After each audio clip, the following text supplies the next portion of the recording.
কলকাতা শহরে, এই শহরে না পুরনো রাস্তা, পুরনো জায়গা আমার হাঁটতে খুবই ভালো লাগে, কারণ সেখানে পুরনো বাড়িগুলো দেখতে পাই। তাই বিকেলবেলা, সন্ধেবেলা সবসময় আমি চেষ্টা করি সেই জায়গাগুলোতেই কাটাবার। কি সুন্দর লাগছে দূরের বাড়িটা, পাশে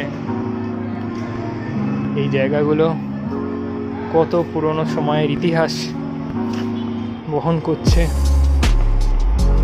সামনে গেলে দেখো এই রাস্তাটা, বাদিক চেপে দাঁড়াও, দেখো ট্যাক্সি আসছে।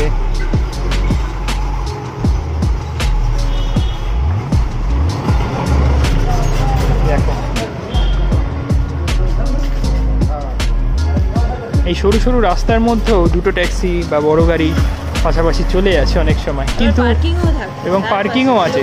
কিন্তু বছরের পর বছর যতই মানুষ হাঁটুক, ঠিক অ্যাডজাস্ট করে কিন্তু মানুষ এইগুলো নিয়েই চলছে। এই দেখো লেন সাইডে একটা, চলো চলো।